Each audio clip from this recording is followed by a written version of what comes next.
To our main news this evening, the Prime Minister is set to agree a new deal with China later today aimed at disrupting illegal channel crossings and migrant gangs. Now, the deal apparently is going to target the supply of engines used in dinghies and aim to scale up the removal of those without a right to be in the UK. Our political editor, Christopher Hope, has more on this story from Beijing.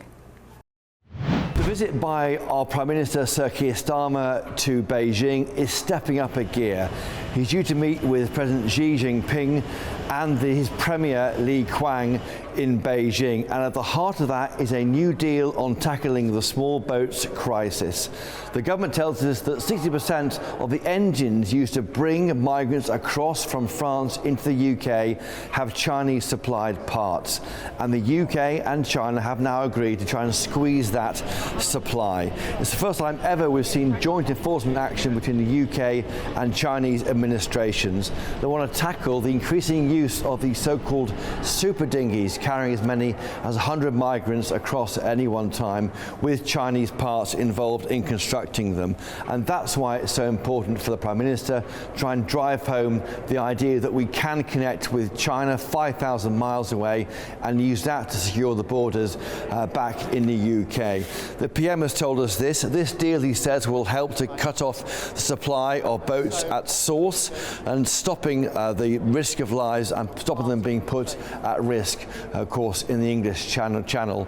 We'll also hear more from the UK tomorrow from Sir Keir Starmer about the issue of allowing the removal of those in the UK who shouldn't be here, Chinese individuals sent back to Beijing, and also crack down on the use of synthetic opioids. But this small boats deal is very like one agreed with Germany. It shows how the PM is trying to squeeze the supply of boats, parts and engines for people smugglers. It may work, but it's not working just yet. Christopher Hope for GB News here in Beijing. Thank you, Chris. I hope he's having a great time there in Beijing. Tie of the week, I imagine, that Chris is wearing there.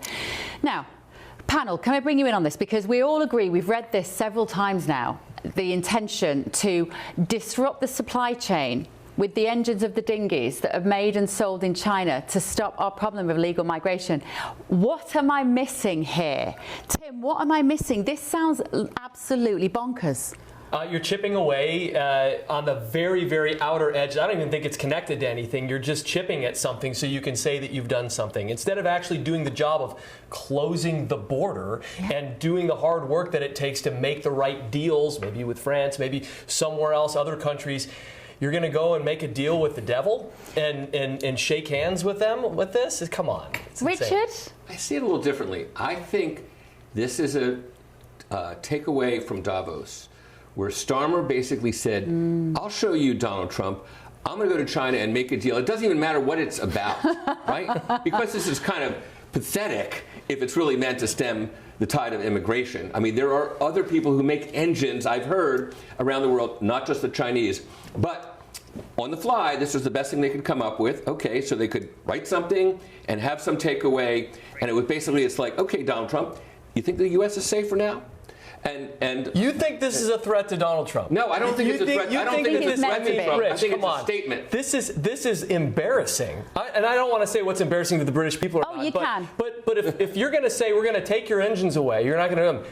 Well, are you going to go after Germany when they send theirs? Are you going to go after the U.S. when they send theirs? Let me bring in Michelle. There's more places to get engines in this stinking world. Let me bring in Michelle, because Michelle was obviously part of the Conservative government when everybody started coming over the sea. Michelle, you know how difficult this problem is to nix, right? But do you understand what Starmer's trying to do? Like, did it ever come across the desk of the Conservative government to say, do you know what we should do? We should go to China, tell them they're selling the engines, and then we will disrupt them and say, you're not allowed to sell the engines to the bad guys. Because if I was a bad guy, Michelle, I'd just go and buy my engine from India. Well, quite. I read this and I was like, is it April Fool's early? So it's laughable. It's that bad, it's laughable. I think where this has come from, actually, I think somebody in number 10 has thought, crumbs, you know, Starmer's getting quite a lot of heat in the UK. He's not really on top of the priorities and the problems that we're facing. How can we connect his visit to China with the priorities of the British people? Let's cobble something together that sounds like we're trying to tackle immigration, but it doesn't stack up. It's illogical because, like you said, you could just go and buy the parts from another country, but also a lot of these parts are probably bought second-hand anyway, so the whole thing doesn't make sense. sense. Also, how would we ever check it? We're not going to go and check China's supply chains and make sure that they're doing what they said they're going to do. And so we're just going to trust this country that has alien values to us, and we're going to do this deal, and everything's OK now because the boats aren't going to come over. I mean, the whole thing is just making us look ridiculous on the world stage. I think the Chinese must have just sort of laughed into their elbows when he walked out of the room, and they went, oh my God, he actually fell for it. He went for it. As if they have not got better things to do than to go and disrupt a supply chain of an engine manufacturer. And they've got to check who they're selling it to. Who are you selling it to? Are you selling it to people traffickers? Or are you selling it to, I don't know, B&Q in England? I don't know who sells engines, boat engines, not B&Q. Are you selling it to a boat shop? Then no one's got the time and the energy to do that, Tim. Bev, it's funny. And I would actually agree with Rich's point that, Keir Starmer thought he was doing something clever. And that's embodied in the fact that he brought in the opioid epidemic from America into the UK. And I'm not saying it isn't a problem in the UK. It is a problem. But when you're starting to borrow things and just kind of go this, and we're going to take this, and we're going to take this problem, and then say, we've got a deal, that's not how you do foreign policy, and that's not how you're taken seriously against the dragon of China. Yeah, and Richard, when you look at our illegal migration problem, was it 45,000 last year, Michelle? I think illegal migrants came into the UK. I think it was under Keir Starmer. It was more than it had ever been before. Yeah, exactly. And those are all people who get housed, aren't they? Sorry, go on, Michelle. I interrupted you. No, exactly. You're right. It's gone up under Keir Starmer. That's what makes this ridiculous, that he's somehow stopping the boats and it's not tackling the root cause of the problem. These people are coming here because they can get here, and then when they're here, we house them, we give them everything on a plate, and we don't send them back home. That is the simple truth of the matter. And one of the lines that Number 10 have come out with in regards to this is that this shows that we're back at the top table.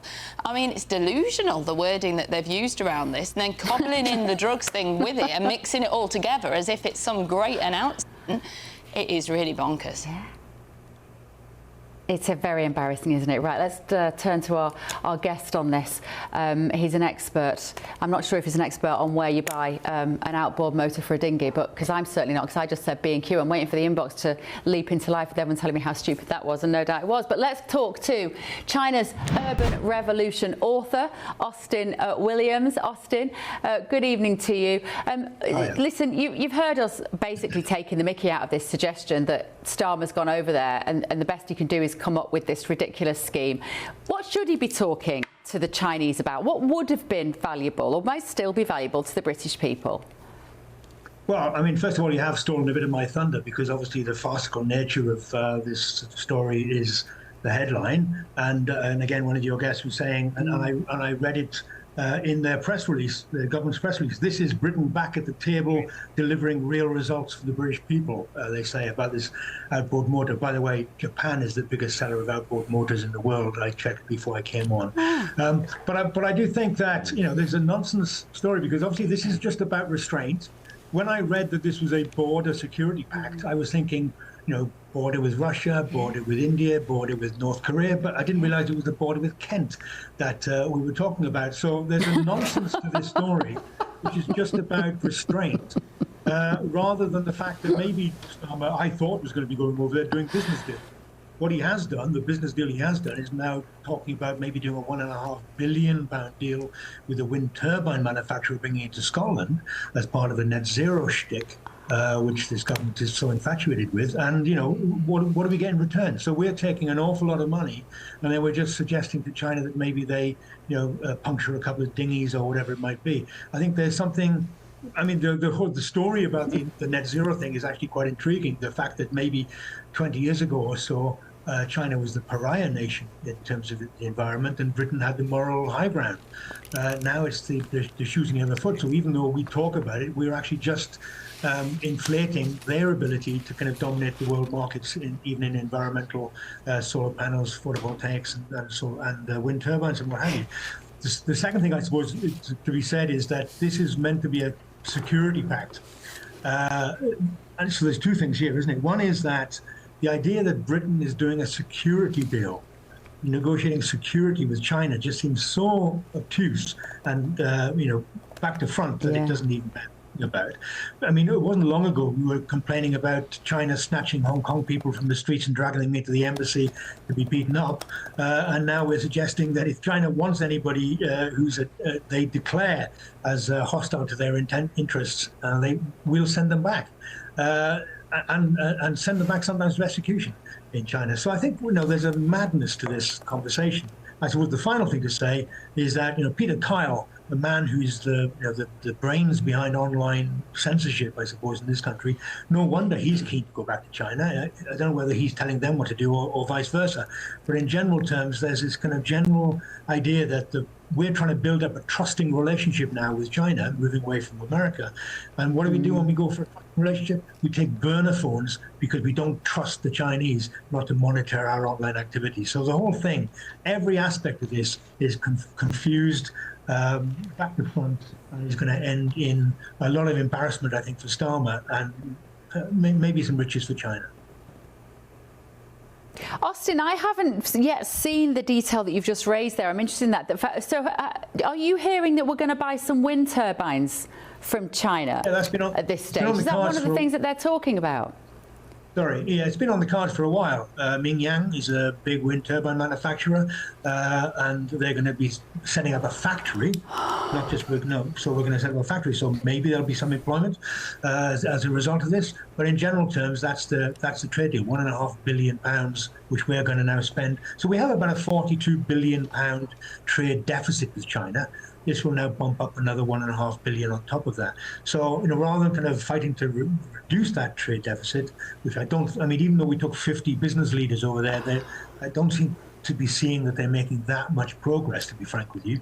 But it just seems to be that it's a very tenuous link between what Starmer is going over there for, maybe just to be seen on the world stage as usual, rather than actually doing something at home. As one of your panelists said, closing the borders, or at least having a secure border where you know who's coming in, rather than cancelling outboard motors, just seems to be a completely silly way of looking at it. It's madness. And Austin, you know China better than anyone. Austin Williams there, the author of China's Urban Revolution. And I'm just going to put it out there now. Do not tell President Trump that we're buying more windmills from China. He's already very preoccupied by the windmills. If he knows that Starmer's gone over to China and all he's come back with is an agreement to buy more windmills, I'm not sure I could walk in the White House again. The embarrassment will be so profound. I feel like I have to apologise on behalf of our country.